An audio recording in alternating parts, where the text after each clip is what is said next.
అందరికీ కూడా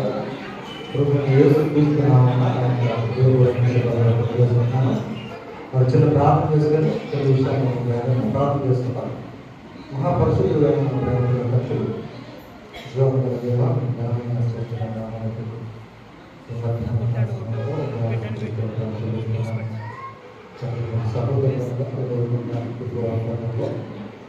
చిత్తం వల్ల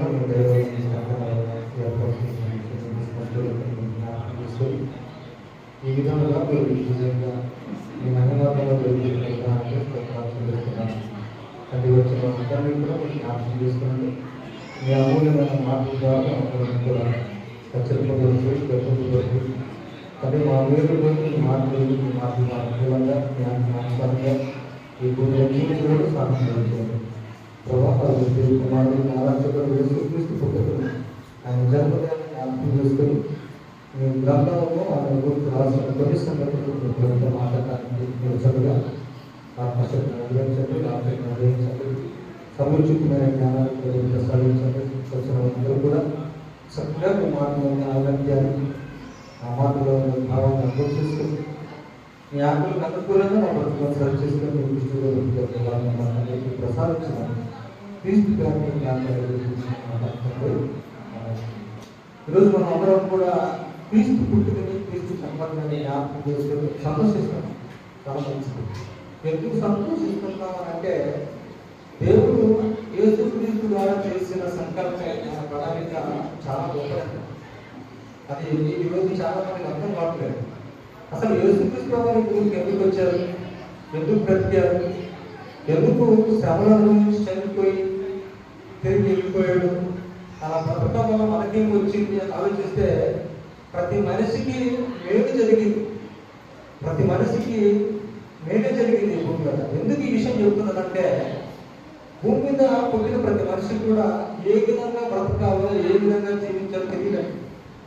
ఆ తెలియని మనుషులందరికీ కూడా ప్రభు యేసుక్రీస్తు ఈ భూమికి వచ్చిన తర్వాత ఈ భూమి మీద మనుషులన్న వాళ్ళు శరీరాన్ని ధరించుకున్న వాళ్ళు దేహం కలిగిన వాళ్ళు ఎలా బ్రతకాలో, ఎలా జీవించాలో, ఎలా జీవించి తన విశ్వాసం ఈ భూమికి వదలాలో ప్రస్ఫుటంగా చెప్పిన ఏకైక వ్యక్తి యేసుక్రీస్తు వారండి. ఈ భూమికి చాలా మంది కోట్ల మంది వచ్చారు. ఇప్పుడు ప్రస్తుతానికి 50 కోట్ల జనాలు కలిగిన ప్రపంచం ఉంది. ఇంత పెద్ద ప్రపంచంలో ఒక్క యేసుక్రీస్తును గురించే ప్రపంచం యావత్తు విశ్వవ్యాప్తంగా ఈ పుట్టినరోజు జరుపుకోవడానికి ఆవశ్యకత ఎవరు చేశారంటే పరలోకంలో ఉన్న తండ్రి చేశాడు కనుకనే ఈరోజు మనం క్రీస్తుని జ్ఞాపకం చేసుకుంటున్నాం, ఆయన పుట్టుకని జ్ఞాపకం చేసుకుంటున్నాం. ఆయన జన్మదినాన్ని పురస్కరించుకొని సెమీ క్రిస్మస్ ఏర్పాటు చేసుకొని ఆయన విషయాలు తెలుసుకుంటున్నాం. ఆయన ఎందుకు వచ్చాడు తెలుసా అండి భూమికి? మనకులాగే శరీరాన్ని ధరించుకొని భూమికి వచ్చి ఆయన పలుకుతున్న మాట మనం ఎప్పుడైనా విన్నాము, ఎప్పుడైనా ఆలోచించాము? మనం వచ్చాం, బతుకుతున్నాం, ఏడాది చూస్తానికి పండుగలకి కొంపాలకి అటెండ్ అవుతున్నాం, వాక్యాన్ని ఉంటున్నాం, వెళ్ళిపోతున్నాం. అంతేనా? అంతేనా? కానీ యేసుక్రీస్తు వాళ్ళ భూమికి వచ్చినప్పుడు ఆయన ఏం చెప్పాడో ఒకసారి ఎదురు రాసిన పత్రిక 10వ అధ్యాయం. బైబిల్ ఉన్న వాళ్ళు చక్కటి ఎదురు రాసిన పత్రిక 10వ అధ్యాయం 5వ వచనం. కాబట్టి ఆయన ఈ లోకమందు ప్రవేశించాడు. ఎవరు ప్రవేశించామంటే ఎవరు ప్రవేశించారు ఈ లోకమందు? ప్రభువుని యేసుక్రీస్తు ప్రభువుని ఈ లోకమందు ప్రవేశించినప్పుడు అంటున్న మాటలు ఏమంటున్నాడు? ఈ లోకమందు ప్రవేశించినప్పుడు ఇలాగ చెప్పుచున్నాడు. ఏమని చెప్తున్నాడు? పది అర్పణ నువ్వు కోరలేదు కానీ నాకు ఒక శరీరమును అమర్చింది అన్నాడు. శరీరము ఏం చేశారట దేవుడు? అమర్చబడిన ఈ శరీరముతో ఈ లోకముందు ప్రవేశించినప్పుడు యేసుక్రీస్తు ప్రభు వారు మాట్లాడుతున్న మాట ఏం చెప్తుంటే పూర్ణ హోమములను పాప పరిహారంతో బలులను నీకు ఇష్టమైనవి ఉంటాయి కానీ దేవుడికి ఇష్టం లేదట. కానీ పూర్వకాలం చేశారు. ఇశ్రాయేలుకి ఏదైతే ఇవ్వబడిందో ధర్మశాస్త్రం అనుసరించి నడిచిన వాళ్ళకి ఇవ్వబడ్డాయి. అవి నేటి క్రైస్తవులకి ఇవ్వబడం లేదు. కానీ వాటిని మరి పూర్ణ హోమములను పాప పరిహారంతో బలులు నీకు ఇష్టమైనవి కావు. అప్పుడు నేను గ్రంథపు చుట్టల్లో నన్ను గురించి వ్రాయబడిన ప్రకారం, అంటే క్రీస్తు గురించి రాయబడిందా? రాయబడిన మనకి చేతిలో పరిశుద్ధ గ్రంథాలు బైబిల్ ఉందన్నమాట. ఇందులో 66 పుస్తకాలు ఉంటాయి. 39 పుస్తకాలు పాత గ్రంథాలు, 10 పుస్తకాలు కొత్త గ్రంథాలు ఉన్నాయి. టోటల్గా 66 పుస్తకాలు ఉన్నాయి. ఈ 66 పుస్తకాలలో నీ గ్రంథపు చుట్టలో నన్ను గురించి రాయబడి ఉన్నాయి. దేవా నీ చిత్తం నెరవేర్చుటకు ఇదిగో నేను వచ్చి ఉన్నాను అన్నాడు యేసుక్రీస్తువారు. ఎవరి చిత్తం నెరవేర్చుటకు యేసుక్రీస్తువారు? పరలోకమున తండ్రి చిత్తం ఉందట. ఆయన ఇతరుల గురించి, క్రీస్తుల గురించి గ్రంథపు చుట్టల్లో రాసనట. ఆ రాసిన దానిని బట్టే నీ గురించి బ్రతకడానికి వచ్చాను అంటున్నాడు యేసుక్రీస్తువారు. అందుకే యేసుక్రీస్తువారు గురించి వచ్చిన తర్వాత నా ఇష్టానుసారంగా బ్రతుకుతున్నాను అన్నది ఆయన. ఏమని పలికాడు? గ్రంథపు చుట్టల్లో ఇతరుల గురించి ఏం రాసుకున్నాడో దానిని మాత్రమే చేయడానికి వచ్చాడు ఇక్కడ. ఒక విషయం చెప్పిన యేసుక్రీస్తువారు 40 ఏట 40 సంవత్సరాలు బాలుడుగా ఉన్నప్పుడు పస్కా పండుగ ఏర్పాటు చేసినప్పుడు ఏడాదికి ఒకసారి యెరూషలేములో పండుగ చేస్తారు. పస్కా పండుగ. ఆ పండుగకి తల్లిదండ్రులు యేసుక్రీస్తువారు వచ్చారు. అది లూకాసు వార్త 2వ అధ్యాయం చదివారు కదా.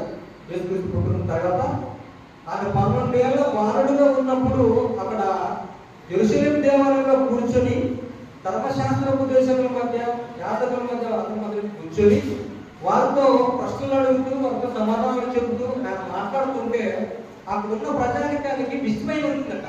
అంటే ఆశ్చర్యం వేస్తుందట. ఆయన మాట్లాడే మాట తీరును బట్టి వారు అడుగుతుంటే, వారికి సమాధానం చెబుతూ ఉంటే, ఇది ప్రశ్నలు వేస్తుంటే వారు సమాధానం చెప్పలేకపోతూ ఉంటే అక్కడున్న సమాజంలో అక్కడ పెద్దలు చూసి విస్మయం ఉందట.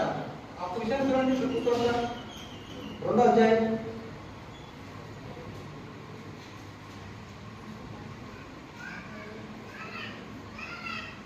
40వ వచనం. ఆ సందర్భం ఏంటంటే యేసుక్రీస్తు పండుగ వచ్చిన తర్వాత ఆ తల్లిదండ్రులు పండుగ అయిపోయినాక వెళ్ళిపోయారు. ఒక రోజుతో నడిచారు. యేసుక్రీస్తు ఇక్కడే ఉండిపోయారు యెరూషలేములో. తర్వాత మా అబ్బాయి వెనకాల వస్తున్నారు, వెళ్ళిపోయారు. కానీ యేసుక్రీస్తు వెనక వెళ్ళలేదు. 3 రోజుల తర్వాత ఎత్తుకుంటూ వస్తే ఎక్కడ కూర్చున్నాడంటే యెరూషలేము దేవాలయంలో మందిరంలో యేసుక్రీస్తు మాట్లాడుతున్నాడు. అక్కడ కూర్చున్నాడు. అక్కడ మాట్లాడుతున్నప్పుడు 46వ వచనం. 3 దినములైన తర్వాత ఆయన దేవాలయంలో బోధకుల మధ్య కూర్చుండి, ఎవరి మధ్య అంటే 12 ఏళ్ళ బాలుడికి బోధకుల మధ్య కూర్చుండి, ఏదైతే యేసుక్రీస్తువారిది 12 ఏళ్ళు బోధకులు, అందులో ధర్మశాస్త్రాన్ని కలిగిన బోధకుల మధ్య కూర్చున్నాడట. అంత ధైర్యం ఉండాల్సినట్టు అలాంటి వారి మధ్య కూర్చొని ఎలా మాట్లాడుతున్నాడు? ఆయన మాటలు వినిన వారందరూ చదవండి.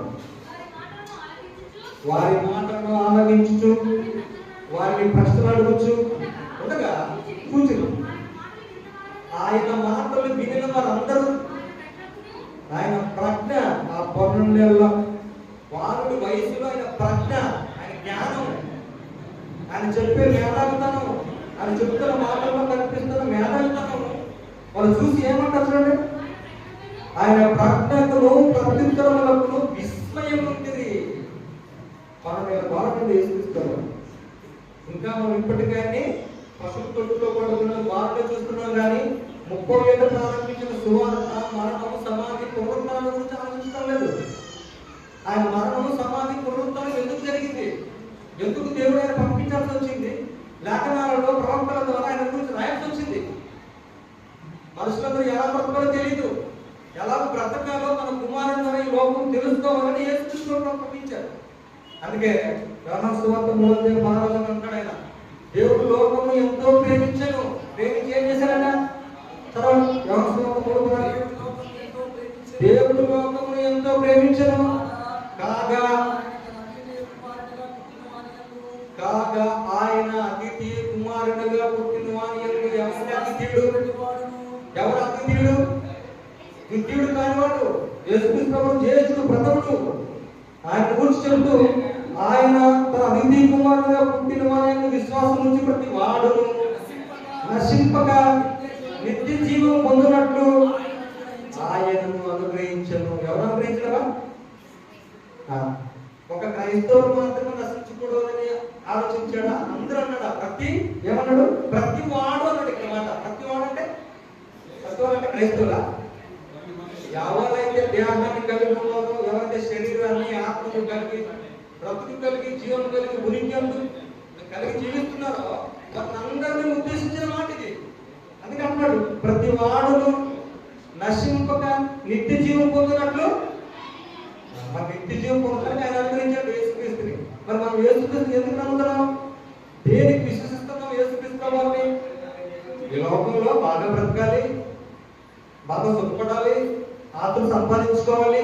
దీంతో నేను యేసుక్రీస్తు మీరు విశ్వసిస్తుంది. మరి దేవుడేమో నిత్య జీవాన్ని ఇవ్వటానికి అనుగ్రహిస్తే మనం నిత్య జీవాన్ని కోరుకుంటుందా? కేవలం ఈ 60-70 సంవత్సరాల జీవితకాలంలో బాగుపడాలి అని ఆలోచించి ఆయన అనుకుంటున్నాం తప్ప, మరణించిన తర్వాత మరో జీవితం ఉందని, మరో బ్రతుకు ఉందని, ఆ బ్రతుకును సాధించుకోవడానికి, ఆ బ్రతుకును పొందడానికి నిత్యము జీవించే మనం అక్కడికి వెళ్ళటానికి ఆయన పంపిస్తే అవి కాదనుకుంటున్నాం, వద్దనుకుంటున్నాం. ఈరోజు మనకు అనుకున్నట్టు మనుషులుగా పిలవబడుతున్న నరుడు అంటే శరీరం అంటే ఏంటి? దేహము ఆత్మ, శరీరము ఆత్మ రెండు కలిగే మనిషి. ఏ శరీరం అయితే ఇది భూమి మీద మనం కలిగి జీవిస్తున్నామో, ఇది నడిపిస్తుందో ఉంటుంది లోపల, దాన్ని ఏమంటాం మనం? ఆత్మ అంటున్నాం. ఆత్మ అది ఎవరి వచ్చింది? ఎవరితో వచ్చింది మనలోకి? ఎవరి వచ్చిందమ్మా? పరలోకం దేవుడి నుండి వచ్చింది. అది ఎప్పుడు వచ్చింది?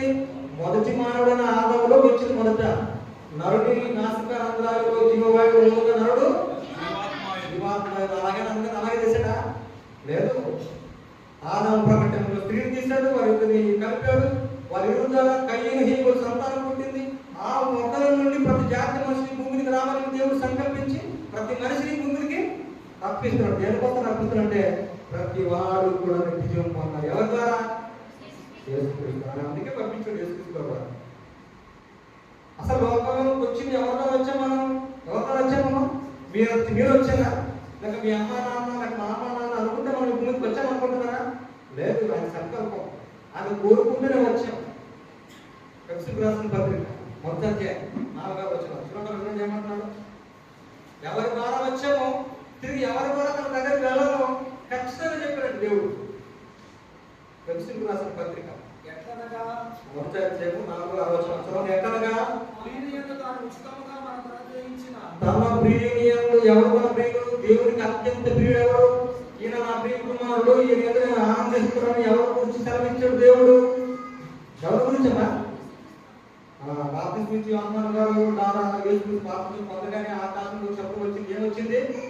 ఈయన నా ప్రియ కుమారుడు, ఈయన ఎందుకు ఆనందిస్తున్నాను, ఈయన మాట మీరు వినాలి. వినాలంటున్నాడు. ప్రపంచంలో ఏ మనిషి అయినా శరీరం కలిగిన ఆత్మ కలిగిన ప్రతి వ్యక్తి ఎవరి మాట వినక ఆయన మాట. అందుకంటే ఈ లోకంలో నా ప్రియుడు పెట్టనగా తన ప్రియుడు చదవండి. పెట్టనగా నేను తన ప్రియుడు తాను ఉచితముగా మన కలుగునించిన తన కృపామయముకు కీర్తి కలిగినట్లు తన చిత్త ప్రకారమైన దేశంలో చెప్పున యేసుక్రీస్తు ద్వారా ఎవరి ద్వారా? మీ అమ్మకి నడుతారా కదా? యేసుక్రీస్తు ద్వారా తన కుమారుడుగా స్వీకరించుటకై మనలను ముందుగా తన కోసం నిర్ణయించుకొని, ఎవరి కోసం నిర్ణయించుకొని మనకి బ్రతికించాడు దేవుడు? మన కోసమా? అందుకని ఆయన అంటే యేసుక్రీస్తు ప్రభువు, నేను నా ఇష్టం నిర్ణయించుకుంటా మీ భూమి మీదకి రాలేదు. నన్ను పరలోకముడు తండ్రి పంపాడు, తండ్రి చిత్త నెరవేర్చడానికి భూమి మీదకి వచ్చాను అని చెప్పాడు. ఆ మాట పలకడానికి కారణం ఏంటంటే తండ్రి ఒక బాధ్యతను అప్పచెప్పాడు యేసుక్రీస్తు ప్రభువుగా. ఆ బాధ్యతను నిర్వర్తించడానికే అందుకంటాడు యేసుక్రీస్తు ద్వారా తనకు కుమారునిగా స్వీకరించటకై మనల్ని ముందుగా తన కోసం నిర్ణయించుకున్నాడు. మనల్ని నిర్ణయించుకుని ఎలా ఉందంట? మనము దేవుని ఎదుట పరిశుద్ధులను నిర్దోషులను ఉండవలని ఎప్పుడు మాట జగత్తు పునాది వేయబడక మునిపే ఏం చేస్తున్నాడన్నా? ప్రేమ చేత ఆయన క్రీస్తులో మనలను ఏర్పరచుకొని. నువ్వు ఈరోజు క్రీస్తు దగ్గరకు వచ్చిన వాళ్ళంతా వాళ్ళంతా వచ్చారా? దేవుడు దయచేసి వచ్చారా? దేవుడు పిలుపు మేరకు ఏర్పరచబడిన వాళ్ళు దేవుడి దగ్గరకు వచ్చారు, క్రీస్తు దగ్గరకు వచ్చారు. క్రీస్తు నామాన్ని వారసులు పొంది విశ్వాసంగా మాట్లాడగల కారణం ఏంటంటే తండ్రి సంకల్పం, దేవుడి కోరికది, దేవుడి ఆలోచనది. ఆ ఆలోచనను బట్టి ఈరోజు మనమందరం కూడా క్రీస్తు దగ్గరకు వస్తున్నాం. ముందే కోరుకున్నాం ఆయన ద్వారానే కదా మనల్ని తనకు కుమారుడుగా స్వీకరించడానికి యేసుక్రీస్తు మనల్ని కావాలని కోరుకుని ఎలా అనుకున్నాడు? మనల్ని పరిశుద్ధులుగా నిర్దోషులుగా ఉండవాలని జగత్తు పునాది వేయబడకుంటే ఆకాశం లేదు, భూమి లేదు, సూర్యుడు నక్షత్రాలు లేవు, ఇవేమి లేనప్పుడే మనల్ని కావాలని కోరుకున్నాడు తండ్రి.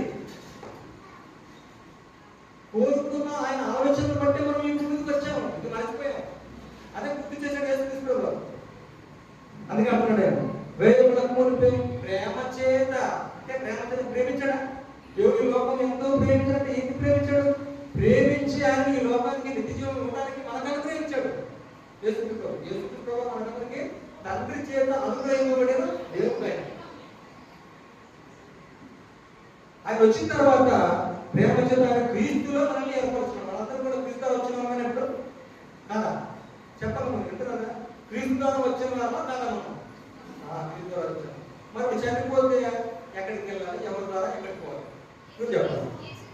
అందుకే అడగలేదా? యేసు నేనే మార్గం, నేనే సత్యం, నేనే జీవనంలో ఉన్నాను, నా ద్వారానే తప్ప దారి లేదా? తప్పేది దారి లేదు, వేరే దారి లేదా? లేదు. ఎవరి ద్వారా పంపించాడో యేసుక్రీస్తు ప్రభు ద్వారా మనుషుల్ని ఆ యేసుక్రీస్తు ద్వారా మన దగ్గర తీసుకోవాలనుకుంటున్నాడు. ఆయన వచ్చాడు ఈ భూమి మీద, చెప్పాడు దేవా నీ గ్రంథపు చుట్టలో నన్ను గురించి రాయబడిన ప్రకారం నువ్వు రాసుకున్నావు కదా, ఆ విధంగానే బ్రతుకుతాను, ఆ విధంగానే నేను ఆ కార్యక్రమాన్ని చేస్తాను అని చెప్పి ఆయన ప్రకృతి జీవన విధానం అంతా బ్రతుకుతాడు. అత్యంత దీనాది దీనంగా పశువుల పాకలో పుట్టిన యేసుక్రీస్తు వారు ఎక్కడ జరిగిందని ఆయన జనం ఎక్కడ జరిగింది? పశువుల పాకలు ఎక్కడికైనా తెలియలేదు కానీ పశువుల తొట్టులో ఆయన గమని పెట్టారు. బాలుడుగా యేసు, బాలుడుగా పుట్టిన యేసుని అంత పబ్లిసిటీ లేని వ్యక్తిని ఎక్కడో తూర్పు దేశం ప్రేమలో ఆయన ఆ చుట్టూ చూసి ఆయన చూడాలి అని కలిగి వాళ్ళు 100 కిలోమీటర్లు నడుచుకుంటూ వచ్చి ఆయన చూశారు, ఆయన దర్శించారు. ఆ వెలుగు చూసి వాళ్ళు వచ్చారు.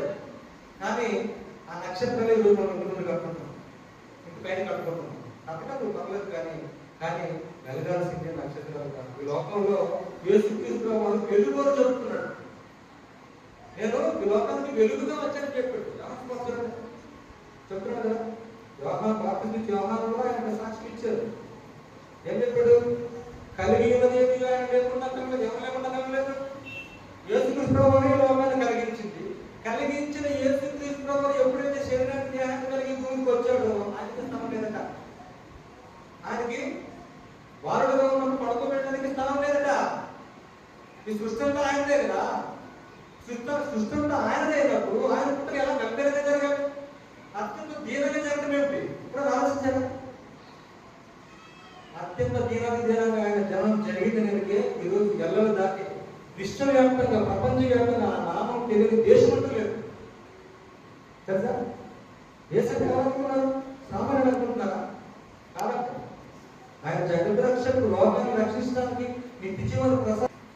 బాలుడుగా ఉన్నప్పుడే బోధకులతో కూర్చొని గ్రంథంలో సమయం ఎత్తి చూపుతూ ప్రశ్న అడుగుతూ వారు విస్మయాన్ని కలిగించే మాటలు మాట్లాడుతున్నారంటే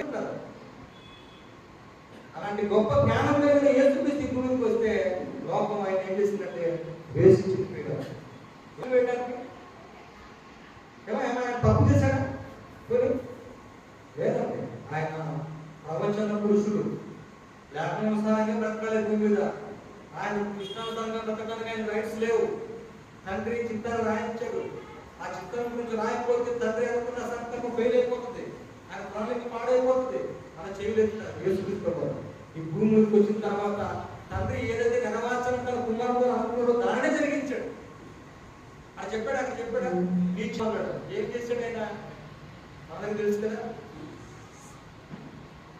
తండ్రి గురించి రాజ్యాల గురించి ప్రకటించి అపోస్తుల శిష్యుని ఏర్పాటు చేసుకుని ఆయన శిలువయాగం కావచ్చు, శిలువ కప్పించబడి చనిపోకముందే లేకుండా పోతాను, నా పడతాను, శిలువేస్తా, ప్రధాన యాజకులు పెద్దలు నన్ను చిత్రహింసలు పెడతారు, నన్ను చంపేస్తారు, ఆయన నేను 3వ రోజున లేస్తాను అని చెప్పాడు. లేస్తాను చెప్పాడు. అదే క్రైస్తవులకి ఇచ్చిన గొప్పతనం ఏంటంటే ఈరోజు మనం క్రీస్తు నమ్మాల్సింది ఏంటంటే చనిపోయినా తిరిగి లేస్తాము అని నమ్మకం కలిగిన వారే క్రైస్తవులు. దాన్నే సువార్త అన్నాడు. క్రీస్తు మరణ సమాజ పునరుద్ధరణగా సువార్త. దాన్ని నమ్మిన వారు ఎలా ఉండాలి? నేను కూడా క్రీస్తునందు బ్రతికితే, క్రీస్తులాగా బ్రతికితే, క్రీస్తు ఎలాగైతే తండ్రి చిత్తం నెరవేర్చాడో భూమి మీద నేను కూడా అలా నెరవేర్చగలిగితే, ఆయన వెళ్ళి కుడిపరచాను కూర్చున్నాడు, తండ్రి కుడిపరచాను, నేను కూడా అక్కడికి వెళ్తాను అని నిరీక్షణ కలిగి ఇక్కడ మారుమనసు పొందిన వ్యక్తులుగా దేవుని కోసం భక్తి జీవితాన్ని కొనసాగించారు. కొనసాగిస్తున్నాం. పండగలు చేసుకున్న మనం కాదు, కానీ ఆయన మాటల్లో ఉన్న ఔన్నత్యం, ఆయన మాటల్లో ఉన్న గొప్పతనం మనం గమనించాలి. అప్పుడు అంటాడు అంటున్నటువంటి కలిగినది ఏదైనా లేకుండా కలిగిన వ్యక్తి ఎన్నో వచ్చాం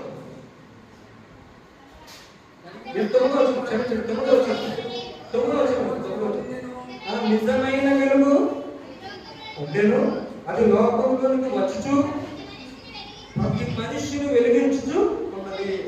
ఎవరంట వెలుగు? ఒక వెలుగు వస్తుందట, ప్రతి మనిషిని వెలిగిస్తుందట. అంటే ఆగిపోయిన నీ ఆత్మని మరలా అందించి దాన్ని ఏం చేస్తాడో మండిస్తుందట, వెలుగుగా చేస్తుందట. అందుకే ఈరోజు క్రైస్తవులు అంటే సామాన్యులు కాదండి. ఈ లోకానికి బుద్ధి చెప్పేవారు, జ్ఞానం చెప్పేవారు, తెలియని విషయాన్ని తెలియజెప్పేవారు క్రైస్తవులు అంటే. తెలుసా? ఈరోజు యేసుక్రీస్తుని చాలా చులకనగా అవహేళనగా మాట్లాడుతున్నారు. ఆయన అలా భరించాల్సింది ఎందుకంటే తండ్రి రాసుకున్నాడు గ్రంథంలో, శిలువలో మేము కొట్టించుకున్నాడు. ఎందుకు కొట్టించుకున్నాడు? ఆయన పవర్స్ లేవా? ఏమండి, నోటి మాటతో సముద్రం గాలికి అల్లరికి నోటి మాటతో ఆపే శక్తి కలిగిన వాడు ఆయన. ఆ శిలువ మరణం నుండి తప్పించుకోలేడా? తప్పించుకుంటే నీకు నాకు రక్షణ లేదు, మారు మనసు లేదు, మన నిత్య జీవం కూడా లేదు. ఆ నిత్య జీవం ఇవ్వడానికే ఆయన అవన్నీ భరించాల్సి వచ్చింది.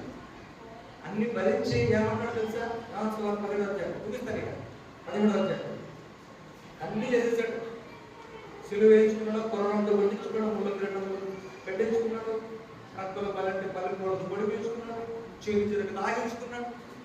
అన్ని చేసిన తర్వాత తన తండ్రికి ఆత్మ అప్పగించుకున్నాడు. తిరిగి పునరుత్థాన శిష్యులకి 40 రోజులు కనిపించి అపోస్తలులకి తండ్రి రాజ్యం గురించి ప్రకటించి ఆయన తిరిగి తండ్రి దగ్గరికి వెళ్ళిపోయాడు. తన కృపాసనం కూర్చున్నాడు. వెళ్ళిన తర్వాత అన్ని సంపూర్తి చేసిన తర్వాత ఆయన మాట్లాడుతున్నాడు. 17వ అధ్యాయం 4వ వచనం 17వ అధ్యాయం 4వ వచనం ఇక్కడ చెప్పాడు యేసుక్రీస్తు చేయుటకు నీవు నాకు ఇచ్చిన పని ఇచ్చాడా యేసుక్రీస్తు దేవుడు?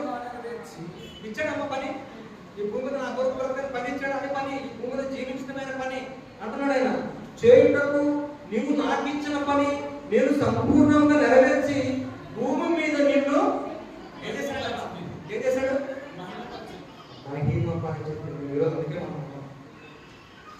ఈ దేహము దేవుడి వలన ఈ దేహము దేవుని ఏం చేయాలట? అదే చూపించాడు యేసుక్రీస్తు. తన దేహంలో దేవుడు మహిమపరచాడు.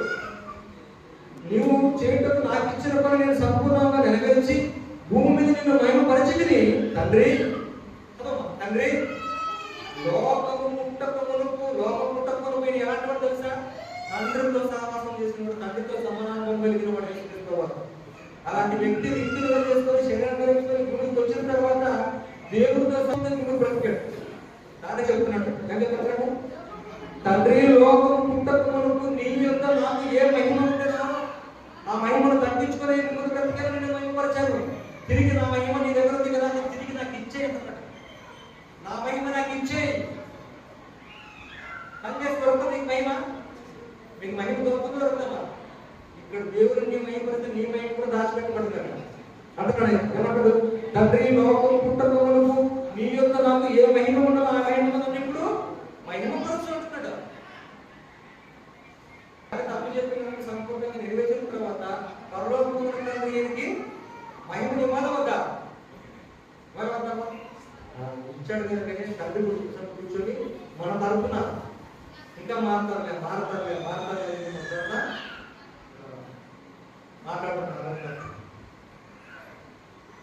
అని ఏ ప్రాంతం చేసినా వినియోగించుకొని తండ్రి సరిపించుకుంటున్నాడు. ఈ 1 సంవత్సరం 2 సంవత్సరాలు మారబడుకుంటున్నాడు అని మన తరపున మాట్లాడే వ్యక్తిగత కుడి భాష తండ్రి, కుడి భాష తీసుకోవాలి. కానీ మనమేమో ఇక్కడ పదవులు చేసుకుంటూ సంతోషంగా కూడా మంచిది సంతోషంగా కావట్లేదు. కానీ లోకానికి మనం ఏమన్నా తెలుసా? యేసుక్రీస్తు లోకానికి వెలుగైనాడు కదా. వెలుగు సంబంధించిన వ్యక్తిని మనం విశ్వసించిన తర్వాత వెలుగు సంబంధులుగా మారకపోతే మనం ఏమవుతాం? చీకటైపోతాం. అందుకే మనందరికీ కూరకు రాలా, ఉత్తిగా రాలేదు. మనం పనులు చేసుకోవడానికి రాలేదు. శరీరం ఉంది కనుక, కుటుంబం ఉంది కనుక, కుటుంబ వ్యవస్థను దేవుడు ఏర్పాటు చేసిన కనుక వారి బాగోగులు చూడాల్సిన బాధ మనం ఉంది కనుక కష్టపడాలి, సంపాదించుకోవాలి, పెంచి పోషించుకోవాలి కుటుంబాన్ని. కాదనట్లేదు. అలానే దీనికోసం ఎంతకాలం ఇచ్చిన కారణంగా కూడా చేస్తారా? కాదు కదా. ఈ ఆశయాన్ని ఎవరిచ్చారు? ఈ ఆశయాలు నీకు నీలో ఆ ఊపిరి తీసేస్తే ఒక ఆవిరైపోతుంది. ఆవిరైపోయిన నీకు 60, 70, 80 సంవత్సరాలు ఎందుకు ఇస్తున్నారు దేవుడు అంటే ఆయన కోసం బతుకుతారు, ఆయన మైంపరుస్తారు. మీరు ఈ లోకానికి ఏమైనా మనం అందరినీ క్రైస్తవులు ఏమైనా చేసుకుంటున్నారు, మీరు లోకములకు వెలుగై ఉన్నారు. వెలుగంటే ఏంటమ్మా? వెలుగంటే ఏంటి? స్విచ్ చేసి వెలిగేదా? స్విచ్ ఆఫ్ చేసి ఆగిపోయేదా? దేవుడు నిరంతరం వెలుగు. ఆ వెలుగంటే ఏంటి? వెలుగు మీనింగ్ ఏంటి అసలు? ఎఫెసీయులకు రాసిన పత్రిక 5వ అధ్యాయం 9వ వచనం ముగిస్తాను. ఇక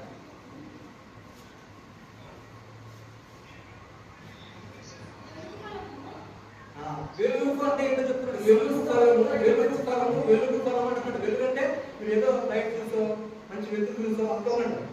వెలుగు స్థలము సమస్త విధములైన మంచితనము, నీతి, సత్యమును వాటిలో కనబడుచున్నది. ఈ భూమి నీతిమంతులుగా బ్రతికిన ఎవరు? నీతిమంతులుగా ఈ భూమి మీద బ్రతికి, ఈ భూమి మీద నీతిమంతులు ఎవరు? సత్యము అని ఎవరు పిలువబడ్డారు? నీ వాక్యమే సత్యం అన్నాడు. వాక్యమైన దేవుడు ఎవరు? యేసుక్రీస్తు వారే కదా. నీతిమంతులుగా బ్రతికి దేవుని తత్వాన్ని, నీతిని, సత్యాన్ని ప్రకటించి చనిపోయిన ఎవరు? యేసుక్రీస్తు వారు కదా. అదే వెలుగు. ఆయన జీవించిన జీవిత కాలంలో ఆయనకు ఎదురైన పరిస్థితులు, ఆయనకు ఎదురైన సమస్యలు, ఆయనకు ఎదురైన ఆటపోటు దేనికంటే ఎలాగైతే సాత్వికంగా, ఓర్పుతో, సహనంతో దానిని ఎదిరించి ధైర్యంగా నిలబడ్డాడో, వెలుగును ధరించుకున్న క్రైస్తవుడు, క్రీస్తును నమ్మిన క్రైస్తవుడు కూడా అలాగే ఓర్పుతో, సహనంతో వచ్చిన ఆటపోటులను ఎదుర్కోగలిగే విశ్వాసంగా ఉంటారు. వాళ్ళు వెలుగు సంబంధులు. అందుకే మనుషులందరూ మీ సత్యాన్ని చూసి పరలోకమున తండ్రి సంతోషించే విధంగా మీ క్రియలు ఎక్కడ చూపించుకున్నాడు? సమాజంలో చూపించండి. సమాజానికి మీ వెలుగును ప్రకాశింపజేయండి. అంటే మనం అందరూ ఇప్పుడు ఎవరు ప్రకటించాలి? ఇప్పుడు సమాజాన్ని వెలుగుమయంగా చేయాలి. మనందరూ కూడా విశ్వాసులుగా మార్చాలంటే ఎవరు ప్రకటించాలి అంటే సిలువ వేయబడి, సమాధి చేయబడి, మరణించి పునరుద్ధరించగా ప్రకటించాలి. ఆయన ప్రకటించడానికే మనం ఉంది. అందుకే ఎప్పుడో 2000 సంవత్సరాల క్రితం అపోస్తలులకు చెప్పాడు, మీరు పరలోకానికి వెళ్ళి సంస్కృతి ప్రకటించండి వారు అందరూ చెప్పిన సువార్త ఈ రోజుకి ప్రకటింపబడుతుందంటే ఆ మాటకి ఎంత జ్ఞానంగా చెప్పండి, ఎంత జ్ఞానంగా మాట ఏంటో చెప్పండి. దేవుడు చెప్పిన ఏ మాట కూడా నిరంతరం కాదు. అవునంటే అవును, కాదంటే కాదంతగానే ఉండదు. ఎప్పుడు చెప్పిన సత్య సువార్త ఇప్పటికీ ప్రకటింపబడుతుందంటే ఆ సువార్త మన కోసమే, మన మార్పు కోసమే. మనం చనిపోతే నిజమైన మొత్తం యేసుని చోటుకి వెళ్ళిపోతాం. మనం ఉన్నది భూలోకం, శాశ్వత కాలంలో లోకం కాదు, తాత్కాలిక లోకం.